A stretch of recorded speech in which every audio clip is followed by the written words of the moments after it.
ووصينا الإنسان بوالديه حملته أمه وهنا على وهن وفصاله في عامين أن اشكر لي ولوالديك إلي المصير وإن جاهداك على أن تشرك بي ما ليس لك به علم فلا تطعهما وصاحبهما في الدنيا معروفا واتبع سبيل من أناب إلي ثم إلي مرجعكم فأنبئكم بما كنتم تعملون. أيها الإخوة والأخوات وحفرحاض أولا له المنهج أونلاين إذا إليس قد بيان محاضرة دان وكصاف سنة حق لبدا والد أبها يهويدا حقود وويه شرعنا هذا أيو الشيغي آيات فربضا أو قرآن أياكويمي لبدا والد الله سمفله أيا اللين أمر وأمر شرعي. وقضى ربك ألا تعبدوا إلا إياه وبالوالدين إحسانا إما يبلغن عندك الكبر أحدهما أو كلاهما فلا تقل لهما أف ولا تنهرهما وقل لهما قولا كريما واخفض لهما جناح الذل من الرحمة وقل رب ارحمهما كما ربياني صغيرا ربكم أعلم بما في نفوسكم إن تكونوا صالحين فإنه كان للأوابين غفورا. وحنا نوجه دون بإذن الله تعالى فضيلة الشيخ عبد الكريم حسن حوش حفظه الله تعالى. الحمد لله رب العالمين وصلى الله على محمد وعلى آل محمد وسلم تسليما كثيرا. موضوع محاضرة ساعة مغليسين وحكو سابسين يهي حق لبدا والد أي كسابسين إلهي خلقه إساء أبوري وحانو إيالي أشياء وحفر بضان أسباب إيا مصدبات سببه كان صدا إيا سببها وحي كان سنيين إكدرني ترسين إلهينا ترسيي إننا وحاونو إيالي والده نبي آدم آبئي هويتون ملهين إلهي وحك أبوري دوب أيك أبوري نبي عيسى إلهي وحك أبوري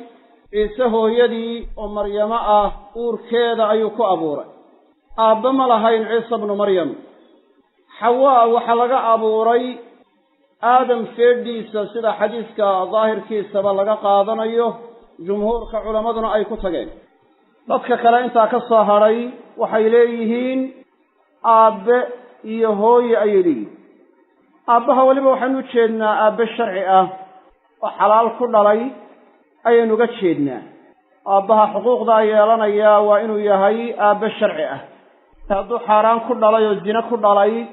walow aababa ha ahaadee xurmada male aabaha iyo hooyada xaqoodu waa weyn yahay sharciguna aad ayuu u sheegay aayado fara badan oo qur'aana ayaa ku yimi labada waalid in loo samafalo ayaa layna amray waa amar sharci ah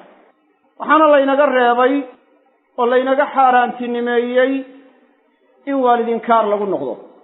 aayadaha qur'aanka ku yimi ilaahay wuxuu inoo sheegayaa inuu inoo dardaarmay oo ina amray labada waalid in loo samafalo ووصينا الإنسان بوالديه إحسانا يعني وأمرني وأدردارني آدمية إن اللبدو ذو والد أصمفلان صمفل دردارن كاس إيا عهدك إيا بلن كاس dadka sida lagu la ballamay ee la amray ee la faray inay labada waalid u samaflaan 7 aayadood oo quraana ku yimi badankuna waxay sheegayaan ilaa 5 kamidi dardaaran bay sheegayaan ووصينا الإنسان بوالديه إحسانا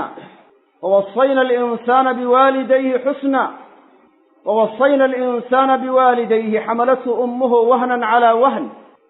يعني وحكو صاروري لفظك وصينا أيا لينقع العلمية قل تعالوا أتلوا ما حرم ربكم عليكم ألا تشركوا به شيئا وبالوالدين إحسانا على قصة قبيلي آيات والله ختمي ذلكم وصاكم به لعلكم تذكرون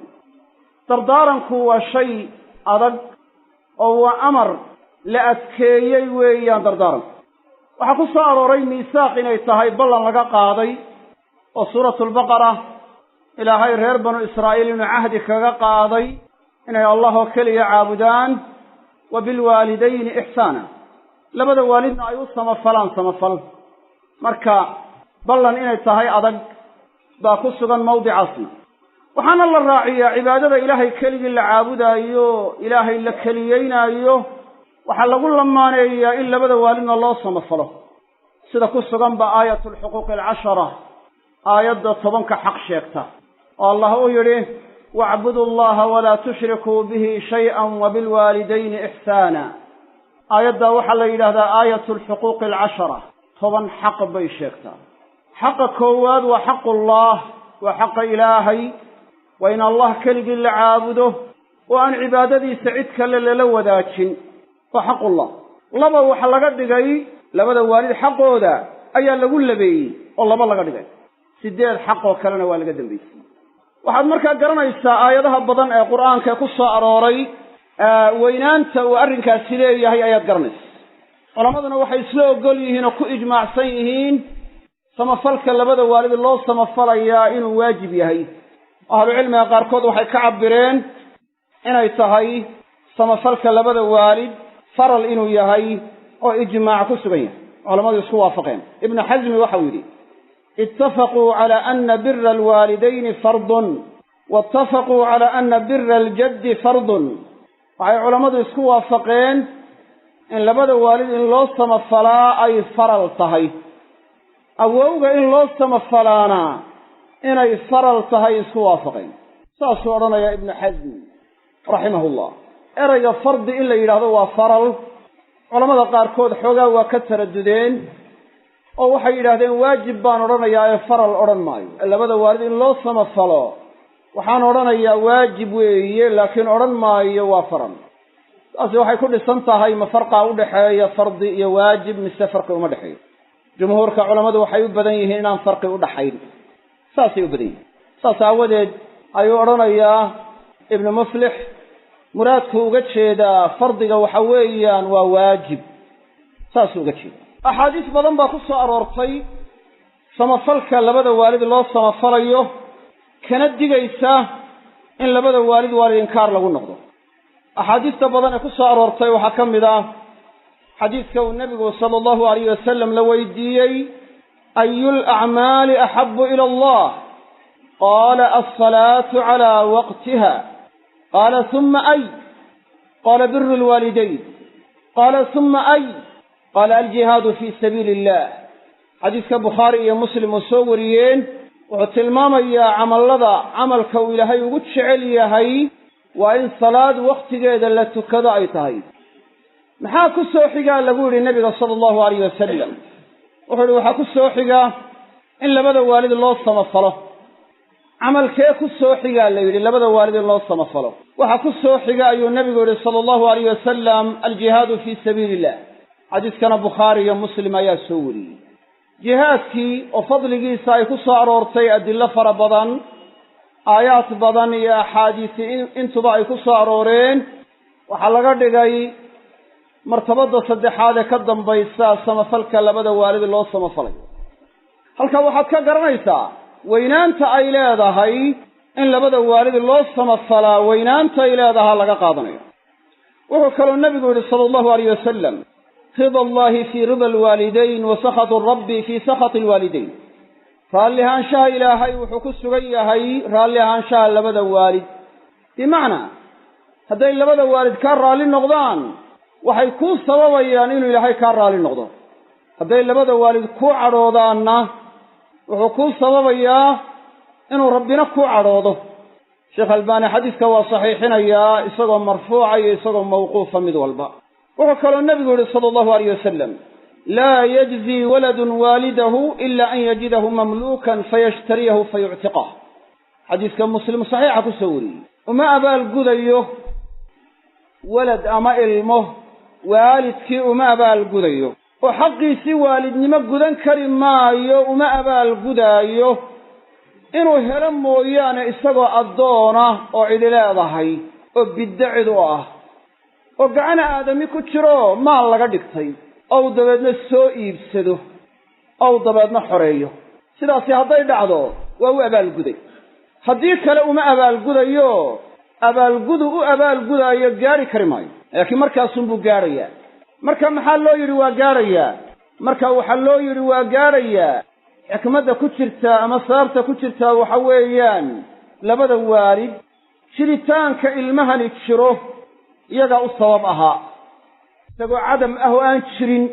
ayaa sababtooda ilaahay ku jirsiiyey marka jiritaanka uu jirayo iyo noolaanshaha uu noolaanayaba sabab waxaa looga dhigay labada waalid ayaa looga dhigay waalidkii markuu noqday addoon cidi leedahay oo cidi mulkido wuxuu noqonayaa shaqadiisa iyo waxa uu qabanayaaba inuu cid gacanta ugu jiro oo iyaga inuu raalli geliyo ay tahay oo iyaga inuu u khidmeeyo ay tahay oo iyaga amarkooda inuu qaato ay tahay oo xorriyadu ku tasarrufo isagu uu ku takrifalo ma laha marka ficliyan haba u jire wuxuu ka dhigan yahay jiritaankiisu jiritaan la'aan oo kale markuu haddaba ilmahani soo iibsaday waalidkii ow dabeedna xoreeyey waxaa loo jeedaa uu sababtiisa ku xor noqday uma baahna inuu ictaaq marka uu sameeyo uu leeyahay waan xoreeyo xor baan kaa yeelay oo iiqaac uma baahna uu xorriyad ku ridaayo automatic ahaan buu xoroobayaa gacantiisa markuu soo galo sidaa u mulkiyo mulkigiisa ugu dhaco buu si tumaatiga xor u noqonayaa waayo ma suuragal aha waalidkii inuu addoonsada wax dhici kara ma marka fa yuctiqahu waxaa loo jeedaa yacni sababitaanka uu sababay xorriyaddiisa iibkaa uu iibsaday ee uu gacantiisa soo galuu ku xor noqday oo inuu addoonsada aabbihii ma dhici karto man malaka daa raximin maxramin cataqa calayh iska daa waalide ruux maxaarimtiisa ka midi hadduu markaa mulkiyo ruuxu xor buu noqonayaa marka xorriyada uu u soo celiyey oo xor ka yeelay inuu nooleeyo kalay ka dhiganta maadaamay shabbahdo inuu nooleeyey sidaasaa loo yidhi markaas xaqiisii waa guto waa u abaalguday laakiin haddii kale uma abaalgudin waxaa la soo wariyaa cabdullaahi ibnu cumar ayaa waxa dhacday wuxuu arkay nin hooyadii xambaarsan hooyadii waxay noqotay cad bay noqotay oo mariil bay iska noqotay dabeedna waxay noqotay inuu markaa qaado yadaan cidilla sigin way daciiftay keligii baa sida markaasuu sidaas ku keenay xajkii kacbadii uu kula dawaafaya isagoo sida shahida ibnu cumar warajulun yamaaniyun yatuufu bilbeyti xamala ummahu waraa'a dahri yaquulu inii lahaa baciiruha almudallalu in udcirat rikaabuha lam udcari uma qaala ya bna cumar aturaanii jazaytuha wuxuu idhi waxaan ahay rakuubkeedii loo leyliyey baan ahay rakuub oo kalean uga dhiganahay waa sidaa cabdullaahi ibnu cumar buu wuxuu ku yidhi abaalkeedii ma guday weliba waxaa la soo naqliyaa inuu ku daray xamaltuhaa maa xamalatnii aksara fahal taraa jaazaytuhaa ya bna cumar intay isidabe in ka badan waa sidaye yadu 9 bilood keliya isiday anuu ka badan baan sidaye ya abaalkeedii ma mariyey uma u abaalguday cabdullaahi ibnu cumar min culamaa'i asaxaaba ka mid ahaa wuxuu yidhi laa umaada abaalgudinoo abaalkeedii maad gudan walaa bizafratin waaxida dihasho keliyo mar keliya ay ku dihatay markay ku foolanaysay hal mar keliya maad gudan iska daa ka badanay sheekh albaani wuxuu tilmaamayaa inuu asarku saabit yahay oo sugayay axaadiis badan baa ku soo aroortay mawduuca cuquuqa iyo waalidinkaarnimada haddaynu wax ka tusaalayna waxaa ka mid ah xadiiska saxiixaynka bukhaari iyo muslim soo wariyey in nabigu yihi sala allahu alayh wasalam hal unabbi'ukum biakbari alkabaa'ir qulnaa balaa ya rasuula allah qaala alshraaku billah wa cuquuqu alwaalidayn wa kaana muttaki'an fajalas alaa wa shahaadatu azuur alaa wa qawlu azuur fama zaala yukarriruhaa xataa qulnaa laytahu sakat xadiiska bukhaari iyo muslim soo wariyey nabigu wuxuu yidhi sala allahu alayh wasalam ma idinka warramaa dembiyada waaweynka ugu weynaanshaha badan waxay yidhahdeen haa rasuulkii ilaahayow sala allahu alayhi wasalam nooga warram waxau ihi walishraaku billah in ilaahay wax lala wadaajiyo xaqiisii cibaadada cid kale lala siiyo ilaahay cid kale lala caabudo iyo labada waalid in waalidinkaar lagu noqdo waynu sharxi doonnaa waxyaalaha waalidinkaarnimada noqonaya tusaalayaal badan ayaynu markaa ka tusaalayn doonnaa oo aad iyo aad u dhaca markii la sheegay ilaahay in laga gaaloobo oo dembiga ugu weyn ahaaday dembiga labaad ee lagu labeeyey wuxuu noqday labada waalid in waalidinkaar lagu noqdo gaalnimadii dembigii lagu soo xijiyey waxa weeyaan waa in xaqii labadii waalid laga kufriyo oo waalidinkaar lagu noqdo xadiiskaana bukhaari iyo muslim baa soo wariyey akbaru lkabaa'ir baana lagu itlaaqay dembiyada waaweyn kuwa ugu weynaanshaha badan rasuulka sala allahu alayh wasalam wuxuu uhi raqima anfun uma raqima anfun uma raqima anfun san ha boodhoobo san ha dulloobo san ha dulloobo markaasaa lagu yihi rasuulki ilaahayow wa ayo qaala man adraka abawayhi cinda alkibari axadahumaa aw kilayhimaa uma lam yadkhul iljanna wuxuu nabigu yihi sala allahu alayh wasalam waxa weeyaan kaa habaarkaa lagu habaarayaa waa kii labadiisii waalid soo gaadhay ama midkood soo gaadhay oo aan janno gelin sababtooda aan janno ku gelin santiisa ha dulloobo muslim baa saxiixa ku soo wariyey min xadiisi abi hurayra xadiis kale nabigu wuxuu ku sheegay sala allahu alayh wasalam ina allaha xarama calaykum cuquuqa alummahaati wa mancin wahaatin wa wa'da albanaat ilaahay wuxuu idinka xaaraantinimeeyey hooyooyinka in waalidinkaara lagu noqdo ayuu idinka xarimay mawdicu shaahidka taasaynu uga jeednaa bukhaari iyo muslim baa soo wariyey min xadiisi almughiira xadiis kale wuxuu sheegayaa nabigu sala allahu alayh wasalam inuu yidhi min alkabaa'iri an yalcana arajulu waalidayh qaaluu kayfa yalcanu arajulu waalidayhi qaala yasubu aba arajuli fayasubu abaah wayasubu ummahu fayasubu ummah dembiyada waaweyn waxaa ka mid a inuu ninku nacdalo labadiisa waalid markaasay waxay dhahay yaa rasuula allahi siduu u nacdalayaa ninku labadiisa waalid nin hadda waxaa looga jeedaa uun shaksi uun baa laga tilmaamay hadday gabadhi nacdasho iyo haddii nin nacdalo waa isla halkii wuxuu nabigu yihi sala allahu alayh wasalam nin buu aabbihii caayayaa markaasuu isaguna aabbihii caayayaa bimacnaa wuxuu tilmaamay sababitaanka cayda uu u sababay labadiisa waalid oo inay cidi caydo uu u sababay inay tahay dembi kabaa'iroo weyn inay tahay bal ka warran hadduu toos u caayo soo kama sii darna waa ka sii daranta waalidinkaarnimada ashyaa badan baa soo gelaysa innagoo axaadiistii qayb ka mida tilmaannay aayaadka qaarkoodna aynu sheegnay bal hadda waxyaalaha samafalka noqonaya ama biriga labada waalid wakhtiga oo inagu yar mawduuca oo ballaadhan laba muxaadaro ku kala habboonaa muxaadaro cuquuqa ku saabsan iyo muxaadaro birulwaalidayn ku saabsan sidaa ku kala habboonaa laakiin aynu doonno inaynu soo koobno waxaynu samaynaynaa ikhtisaar baynu ku dadaalaynaa ilaahay wuxuu ina amray labada waalid in loo shukri noqo oo markuu sheegay in isaga loo shukri noqo ayuu wuxuu raaciyey labada waalidna in loo shukri noqo allah wuxuu yidhi wawasayna alinsaana biwaalidayhi xamalathu ummuhu wahnan calaa wahnin wafisaaluhu fii caamayn an ishkur lii waliwaalidayka ilaya almasiir waxaanu dadka u dardaaranay aadamiga labada waalid si gaara waxaa loo sii sheegay hooyada oo xaqeedu ka weyn yahay xaqa aabbaha hooyadu waxay qaadday ilmaha taagdarro dul saaran bay ku qaaday markii dambena waa nuujisay 2 sano ayay nuujinaysoo naaska kaga goysay waa hadday u dhammaystirto maxaa ashiyaadaa loo sheegayaa waxaa la baraarujinayaa xaqa hooyadu inuu ka weyn yahay xaqa aabbaha taasaa laynagu baraarujinaya an ishkur lii waliwaalidayka ilaya almasiir ilaahay wuxuu idhi aniga ii shukri naq labadaada waalidna u shukri naq shukri naqu xaggu ka dhacaa ahlucilmigu waxay dhahaan shukri naqu wuxuu leeyahay odhaah iyo ficil iyo qalbi intaba waa ka dhacaa 3 qaybood hadday tahay xagga qalbiga in laga shukri naqo xagga afka in laga shukri naqo xagga jawaarix iyo xubnaha kale in laga shukri naqo intuba waa soo gelayaan afaadatkum annacmaa'u minii 3 yadii walisaanii waaldamiira almuxajaba nicmadu waxay sababtay 3 shukri naqood waa gacantayda buudi iyo carabkayga iyo qalbiga la qariyey intaba shukri naqu waa ka dhacaya camal baa shukri naq noqda icmaluu aala daawuuda shukraa yani camal fala aala daawuuda ay ya aala daawuuda shukra reer daawuudow shukri naq camal fala sujuud baa jirta sajdatu shukri la yidhaahdo marka acmaasha laftooda shukri naq waa noqotaa afala akunu cabdan shakuura marka labada waalid see loogu shukri naqayaa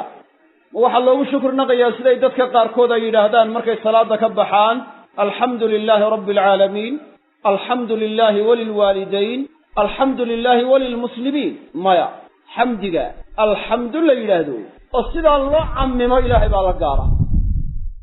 saas aawadeed ma soo aroorin cidan ilaahay ahayn in xamdigaa lala wadaajiyey iyadoo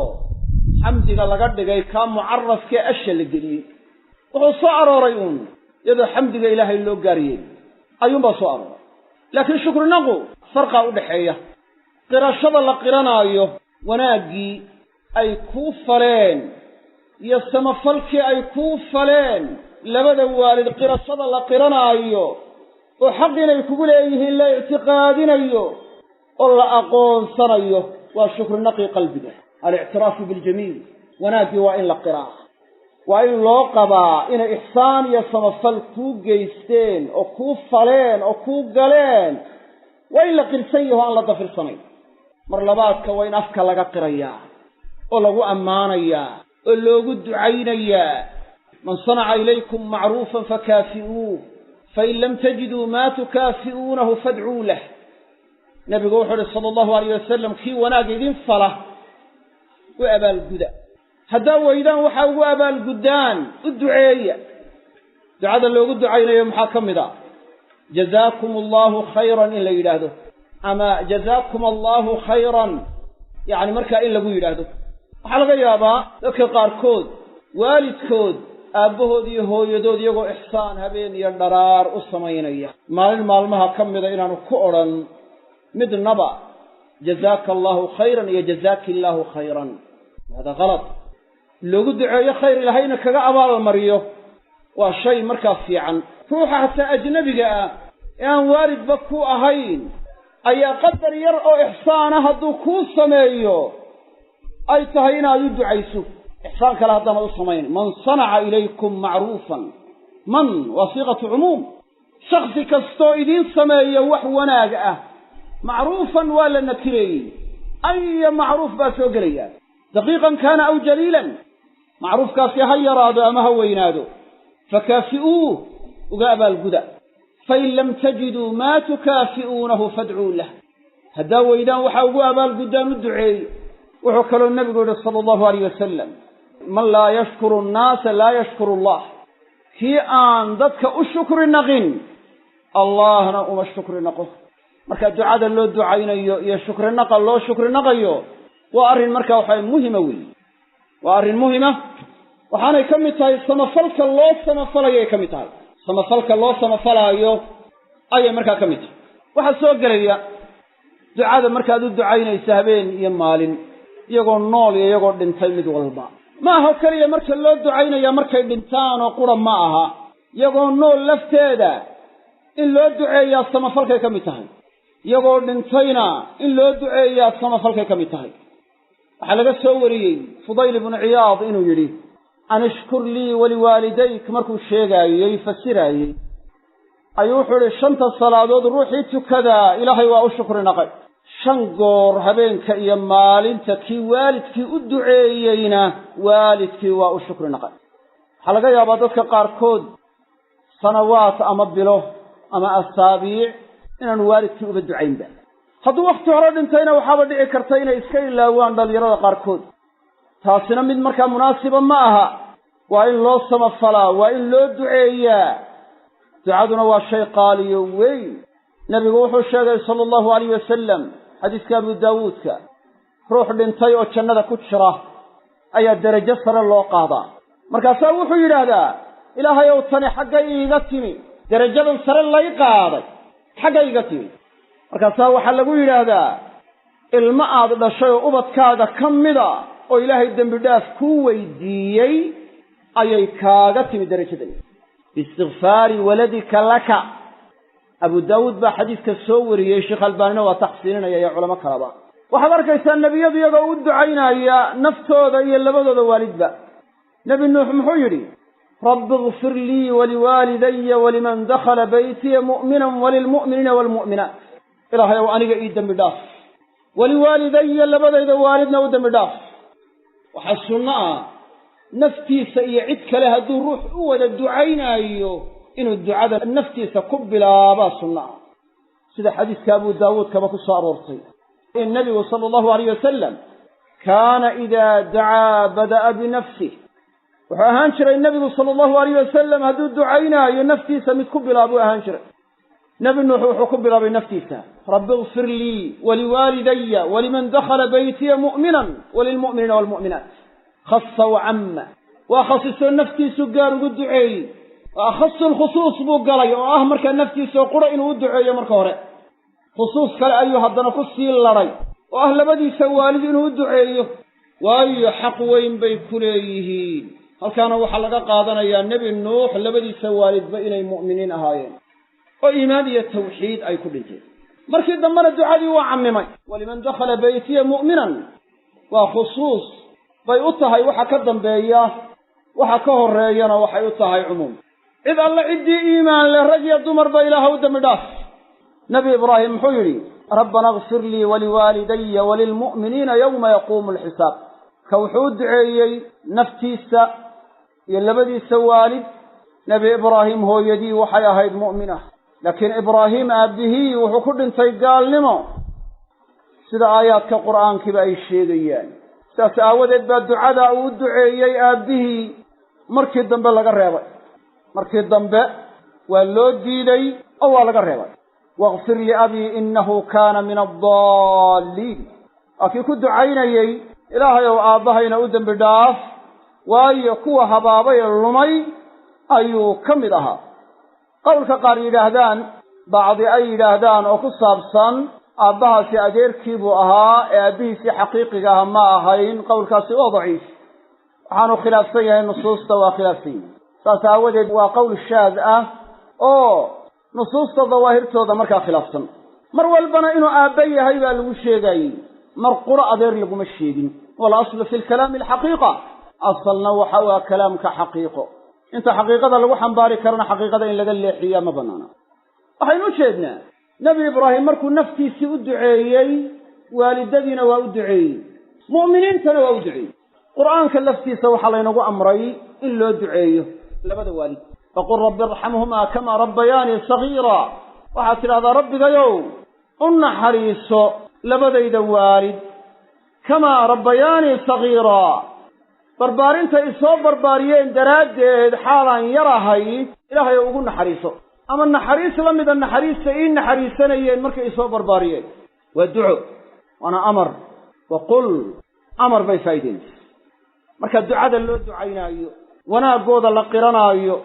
waxay soo galaysaa ihsaanka iyo samafalkii loo sameeyay waa in hadalka loo dabciyaa waa in hadal dabacsan lagu hadlaa waa inaan la karooxin waa inaan gacmaha lagu saydhin waa inaan wajiga loo ururin oo waji cabuusa oo kab laga dhigay waa inaan lagu qaabilin waxaad nacaysa ama karaahiyeysanaysa hadday kugu yiraahdaan amaba ay ku maagaan caraha u muujinin inaad waji furan ku qaabisho indha dabacsan ku eegto ama indha hoos uga rogto فرحة أدو موجسو أدو دولة عديسو وعباد ربي اللوغو دواني وقربة يتقرب بها إلى الله والذين كان ماذا يكمل تيوشي الله وروريو أما عرى الله موجيو أما سعر الله إيغو وعندها اللوغو قلحة تذكر قار كودبا والد دود مركي عنانتان وحلقا يابا إنو سعر الله إيغو عندها كدسيني لبا عندو داد مدع مودو لبدا والدين كتابو العلم وحي رادين إحداد النظر إلى الوالدين من العقوق لبدا والد عندها لغو تخلا وحي كم التوالدين كارنوضا فلا تقل لهما أف هذا الحنها كورنين فايقود إنا كسوقا دوحان رأي هاي عقل بيدان لهي سدن بين عنان أد عنانة سيء أدوك بشيء أو الماء أد بشيء يهي إنا أد عنانة والدين كارنوضا كم يتا عنان نبي إبراهيم مركو أبيه الله الله iyadoo nabi ibraahim aabbihi uu gaal ahaa hadda sidoo la hadlayo يا أبت لم تعبد ما لا يسمع ولا يبصر ولا يغني عنك شيئا مركز صوح كبلا يا أبت آبها يو تعبيرك أكلها الله يا أريد أكلها الله وأريد دبعسن أبني كل خطابا يا إنه أبيه يهي ما أرى المرهد قال يهي هبروا اسكنه يا أبت لي تعبيرك ودبعني لما تعبد ما لا يسمع ولا يبصر ولا يغني عنك شيئا هذا عابد عيسى يعني مدانكم مقلين وأنكم أركين أو أنوحوا كأنفعي أين تشرون وحبكوا ترين يا أبت إني قد جاءني من العلم ما لم يأتك فاتبعني أهدك صراطا سويا